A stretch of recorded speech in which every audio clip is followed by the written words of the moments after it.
himself, he declared. About the defilements, Enlil was angered. About the invading, Enki to Enlil spoke. The rulers of your region all bounds have exceeded, Enki to Enlil bitterly said. Of all the troubles, Marduk is the fountainhead, Enlil to Enki retorted. Still the dream vision to himself keeping, Enlil to Tirhu his attention turned. Upon Ibru the eldest son of Tirhu, Enlil cast the choosing gaze. A princely offspring, valiant and with priestly secrets acquainted, Imram was. To protect the sacred places, the chariots and ascents and descents enable, Enlil Ibram to go commanded. No sooner did Ibram from Haran depart than in that city Marduk arrived. The defilements he too had observed, as birth pangs of a new order he them deemed. From Haran, look at that, the New World Order.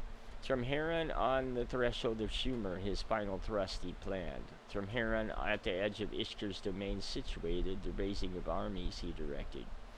When 24 and 4 earth years of his sojourn in Haran had passed, Marduk to the other gods, of whomever descended, tearfully an appeal made.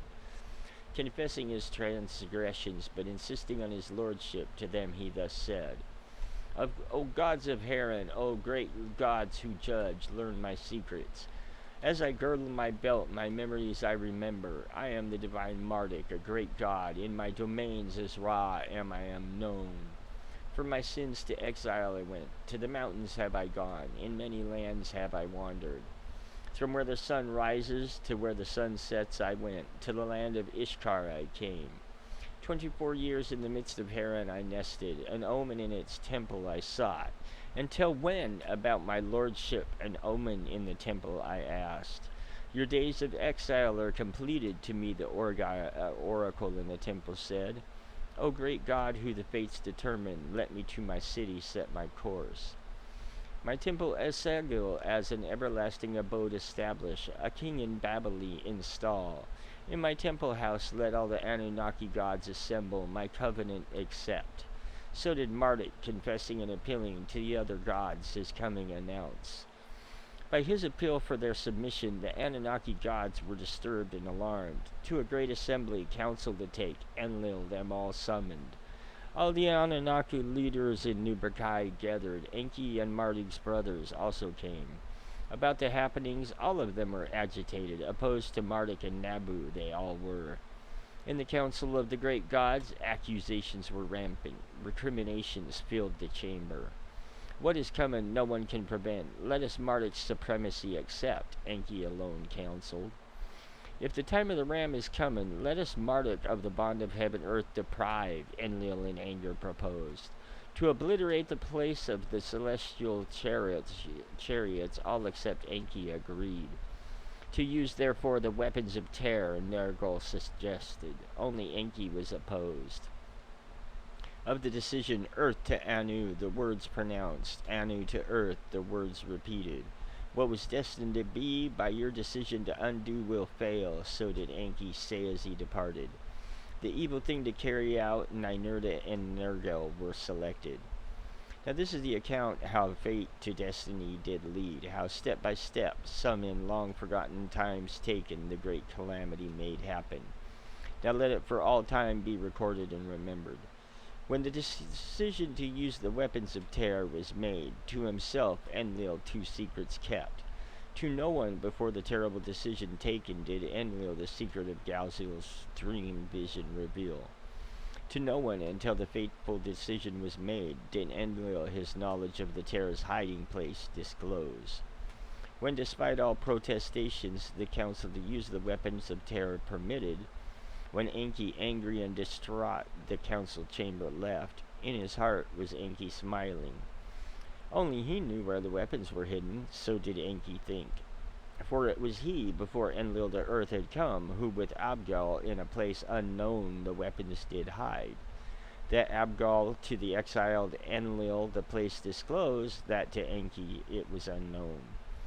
When Enki this second secret heard, in his heart a wishful thought he harbored, that after such a long sojourn the weapon's terror would have evaporated. Little did Enki expect the long sojourn a calamity as never before known on earth to cause. Thus was it that without Enki needing Enlil to the two heroes, the hiding place disclosed. Those 7 weapons of terror in a mountain they abide, to them Enlil said. In a cavity inside the earth they dwell, with the terror to clad them is required. Then the secret of how the weapons from their deep sleep awaken, Enlil to them did reveal. Before the 2 sons, one of Enlil, one of Enki, to the hiding place departed. Enlil to them words of forewarning said, ere the weapons are used, by the Anunnaki must the chariot's place be vacated.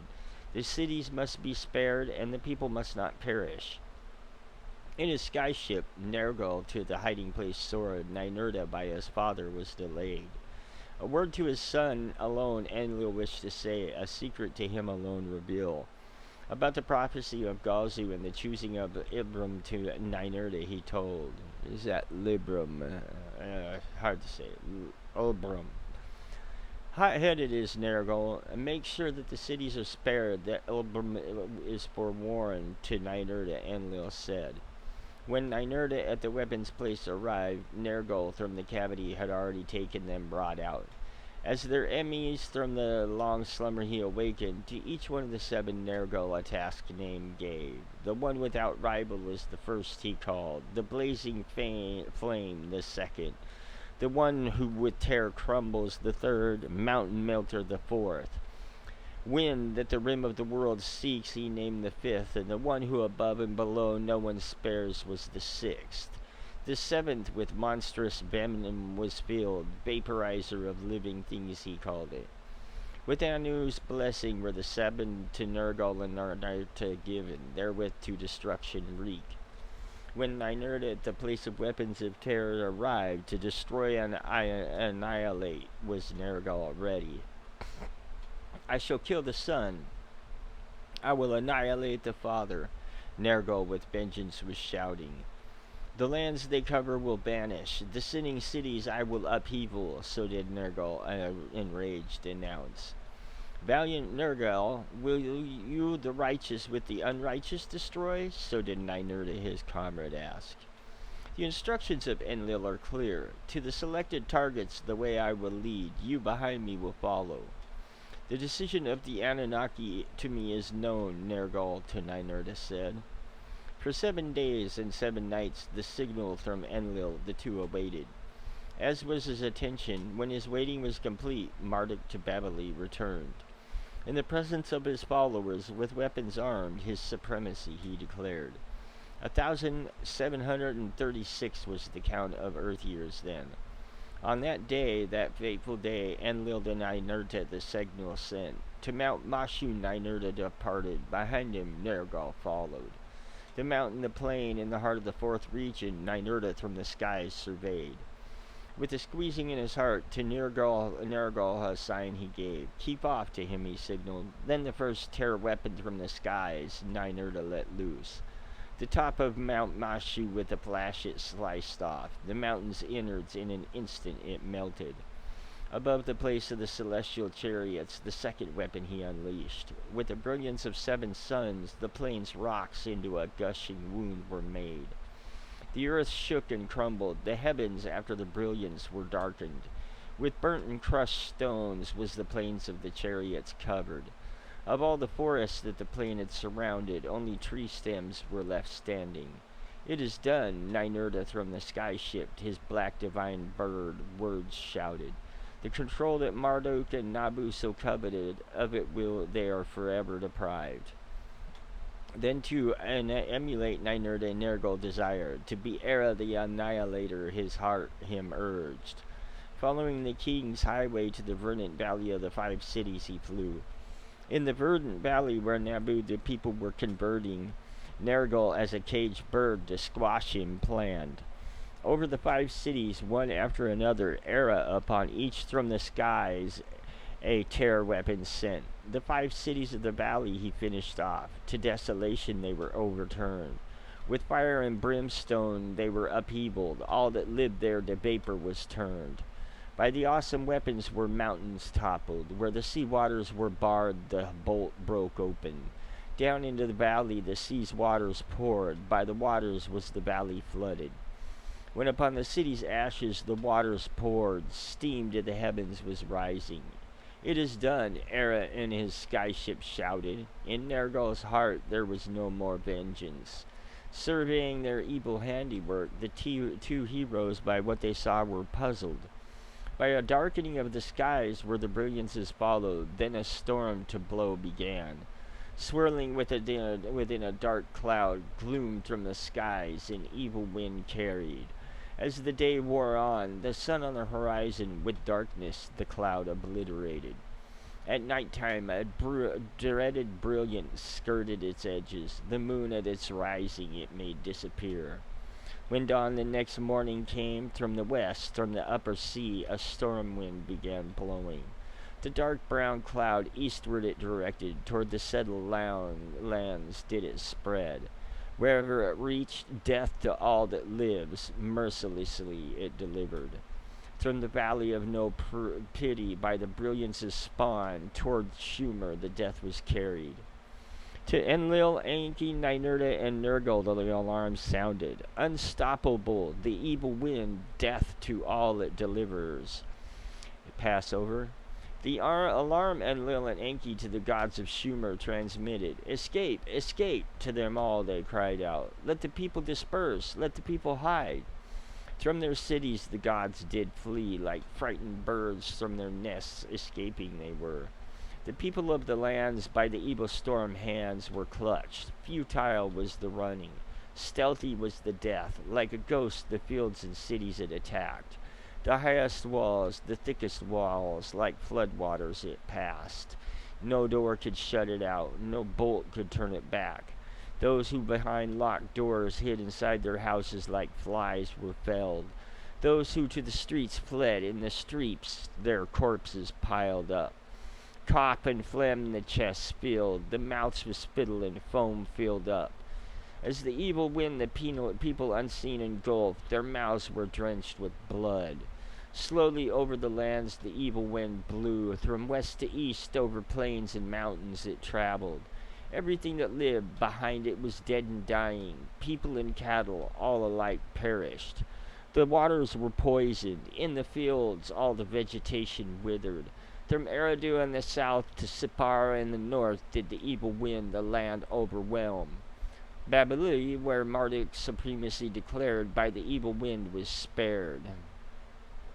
Babylon, where Marduk's supremacy declared by the evil wind, was spared. All the lands south of Babylon the evil wind devoured.